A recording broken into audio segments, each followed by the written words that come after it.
ഇപ്പം നമ്മളുള്ളത് മണാലിയിലെ മലനിരകൾക്കിടയിൽ സുന്ദരമായൊരു കാഴ്ച കാണാൻ വേണ്ടിയാണ് വലിയ മലകൾ താണ്ടി ഈ കാണുന്ന ജോഗിനി വാട്ടർഫാളിൻ്റെ അടുത്തെത്തിയത്. സുന്ദരമായ കാഴ്ചയാണ് ഇവിടെ ജോഗിനി വാട്ടർഫാളിൻ്റെ കാണാൻ കഴിയുന്നത്. പിന്നെ നല്ല ഉയരത്തിൽ നിന്നാണ് വെള്ളം താഴേക്ക് ചാടുന്നത്. കണ്ടാൽ മനസ്സിലാവും. അത് നേരിട്ട് കണ്ണ് കാണുമ്പോൾ തന്നെ വല്ലാത്തൊരു ഫീലിംഗ് ആണ്. പിന്നെ നമ്മളെ നാട്ടിലത്തെ കുറേ ആൾക്കാർ പാക്കേജും കാര്യങ്ങളൊക്കെ ആയിട്ട് ഇവിടെ എത്തിയിട്ടുണ്ട്.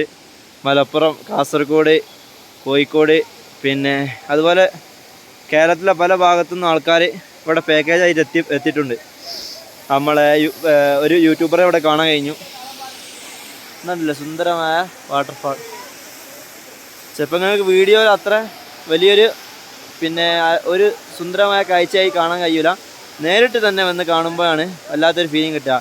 മണാലിയിലേക്കുള്ള പാക്കേജിലൊക്കെ ഈ ഒരു കാഴ്ച നമുക്ക് എല്ലാ പാക്കേജിലും ഉൾക്കൊള്ളിച്ചിട്ടുണ്ട്, മണാലി പാക്കേജ്. പക്ഷേ ഇന്നലെ നമ്മൾ പോയ സിസു, അട്ടൻ ടനലൊന്നും മണാലിയിലെ പാക്കേജിൽ ഉൾപ്പെട്ടിട്ടില്ല. അപ്പോൾ സുന്ദരമായ കാഴ്ചയാണ്. ആൾക്കാർ നല്ല ഉണ്ട് കേട്ടോ. അടുത്തതായി ഇൻഷാ അല്ലാഹ് അന്ന് രാത്രി നമ്മൾ പഞ്ചാബിലേക്ക് യാത്ര പോവാണ്. നാളെ ഇൻഷാ അല്ലാഹ് പഞ്ചാബിൽ കുറേ കാഴ്ചകളായിട്ട് നാളെ ഇൻഷാ അല്ലാഹ് പഞ്ചാബിൽ നമുക്ക് കാണാം.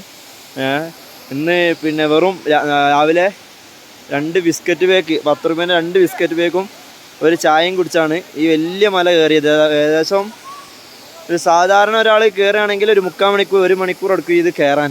അതന്നെ ഭയങ്കര തിരിഞ്ഞ് മറിഞ്ഞുള്ളൊരു വലിയൊരു മലയാണ്. അപ്പോൾ മണാലിയിലേക്കൊക്കെ വരുമ്പോൾ ഈ ജോഗിനി വാട്ടർഫാൾ പരമാവധി കാണാൻ എല്ലാവരും ശ്രദ്ധിക്കുക. ഇൻഷാ അല്ലാഹ് നമ്മൾ അടുത്ത വീഡിയോയുമായി വീണ്ടും വരും.